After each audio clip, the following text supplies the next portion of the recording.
Almost 20% of journalists in the Gambia have gone on exile in the last 2 decades.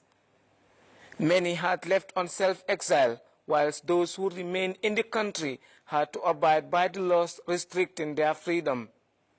Pap Sen of The Point, one of the oldest newspapers in the Gambia. He is one of the many vanguards who led the crusade, opposed to a system that for long had been detrimental to journalism as a profession. I was first arrested in 1995 with 2 of my reporters. During that time, Alin Badrasau, Ibrahim Arnes, when we reported revolt at Mile 2. We were detained for 1 week and we were tried and acquitted and discharged. In 2009, Pap was arrested with 7 other journalists by state agents. They were charged for sedition.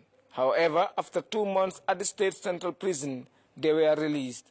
After this incident in his career, many of his colleagues had fled the country for safety, whilst others slipped to the pitch and got missing for years without investigation. Pap could still remember Deda Haidara, a veteran in our noble profession.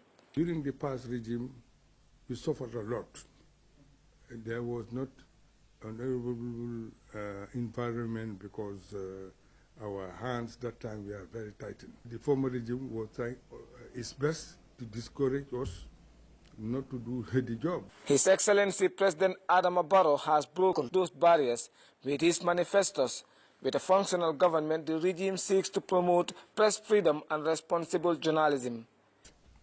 With the new President Barrow, I would like to thank him very much for having in foresight to abolish in days to come the draconian laws to promote freedom of expression. Hope to see more professionalism in the media, even though the situation as it is now is not quite desirable, because a lot of people were in the media, they were not doing current affairs programs or news programs, and all of a sudden when this change happened, the environment opened up. We have seen now all of them are doing it, and most of them or some of them not doing it the right way.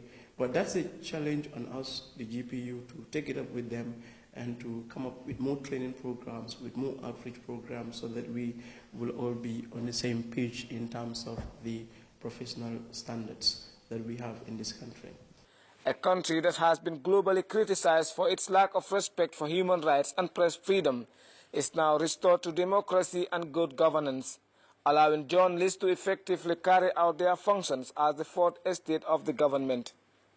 Pap Sen, Deda Haidara, Sam Sar, Chief Ibrahim Amane, these are among the many names that will continue to make history due to the struggle they had undertaken to see a press-free Gambia. Some had died along the way, while others are still missing for decades. For GRCS News, I am Famarakani.